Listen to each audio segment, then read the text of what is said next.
So, this is what I paid for. A knockoff clone of I'm sorry. I'm sorry.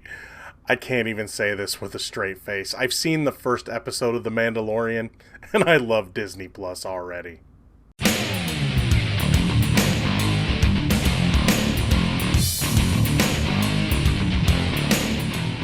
Hey everybody, what's going on? Welcome to an all-new Crossin Streams. As always, I'm your host, the real Geno Reynolds, and today we have finally gotten a look at Disney Plus. Now, at this time, Disney Plus is having a few issues, but I'm sure they'll work them out. I mean, it is launch day, but before they started having issues, I got to check out the first episode of the one show, really, honestly, that I was most looking forward to. I was so glad it was a launch title. Today, we're looking at the first episode of The Mandalorian. The setup for this series is that it takes place a few years after Return of the Jedi. The Empire has fallen, but is the galaxy a safer place? Is it different? We follow a character who is a Mandalorian, who we only know as the Mandalorian. I'm sure we'll learn a name and stuff later, but he's kind of a lone gunfighter. He is a bounty hunter, and we learn real quick, at least as of right now, he is no hero. He takes on some people that are harassing this character, and this character thinks that the Mandalorian's saving him, but no, he's taking in the bounty. After taking in that bounty and a few others, he is sent to what could be a high-profile bounty, but there isn't a lot of information on him, or on the bounty. So, we don't know who the bounty is. But he is sent to talk to someone about this, but it comes to find out that there are still remnants of the Empire out there. And that is who is sending him on his mission. So that's kind of the whole setup for the show. It's about the Mandalorian going on this mission, at least as of right now, as of episode 1, for the Empire, what's left of the Empire. First things first, I love the feel of the show. It definitely has a Western style feel to it. Just having the character called the Mandalorian alone brings back shades of like Clint Eastwood and his role, and like The Good, the Bad, and the Ugly. And I love Pedro Pascal in this role.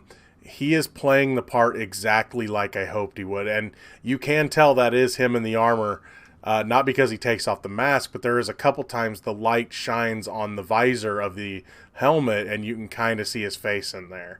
But other than that, he doesn't take off the helmet. Will he eventually? Probably. But then again, they may go all Judge Dredd with this, where that helmet never comes off. I think I would almost appreciate that more. I like the setup that we're seeing that this is no hero. I mean, eventually I'm sure he'll probably become a type of hero, because, though I don't want to spoil it, there is some morality issues that he has to deal with in the episode. I loved that they are trying to establish just the field of, yeah, the Empire's fallen, but did that make the galaxy a better place? Because it's almost, I mean, being that this is kind of like a Western, it's almost like the Wild Wild West now. We aren't given a ton in this episode, other than they are going to focus on the Mandalorians and their heritage, because from this group of people from the Empire that's putting him on this mission, they give him a little piece of some stolen Mandalorian metal, and it's a big deal for the Mandalorians to get a hold of this metal, and he's promised a lot more if he fulfills this mission. And he has the metal piece, or the metal bar, turned into a new shoulder plate, and it's like almost, they make it like it's a badge of honor that he is able to have this Mandalorian metal turned into armor, because I guess it's pretty scarce. The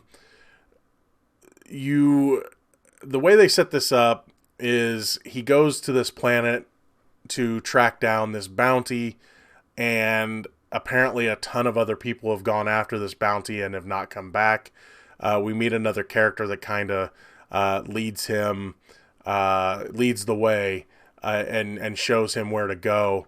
That's where we run into IG-11, which is Taika Waititi's part. Everyone thought it was IG-88 when they first saw the pictures and stuff from the set.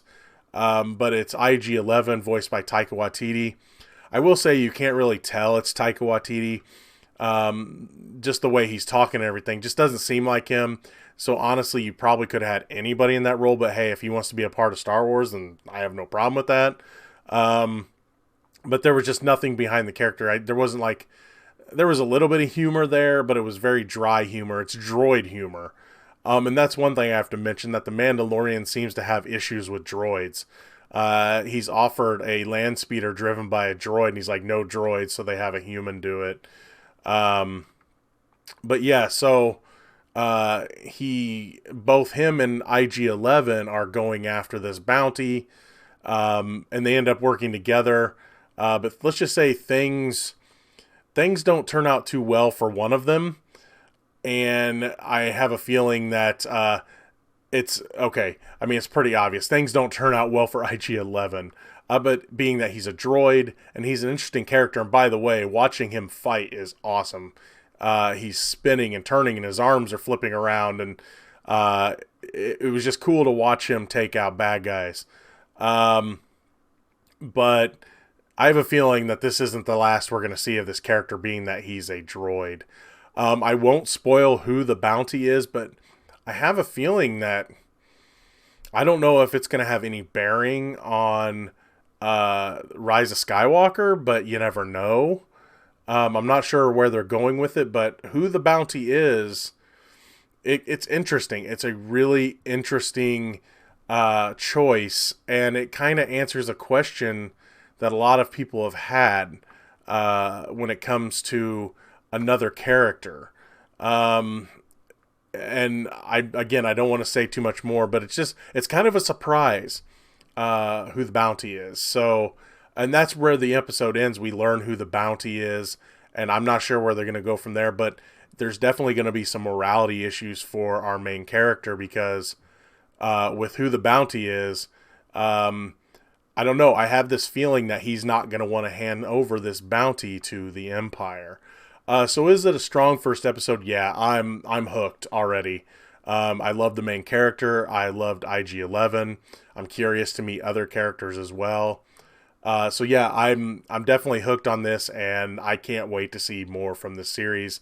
And I am going to do episode by episode reviews of this series. I know I don't normally do this on my channel, but for this show, I am going to do episode by episode reviews. So hope you guys have enjoyed this edition of Crossin Streams. If you like what you've heard here, please subscribe to the Real Geno YouTube channel. Like this video. If you have anything to say about The Mandalorian, please try to keep it spoiler free, especially when it comes to who the bounty is.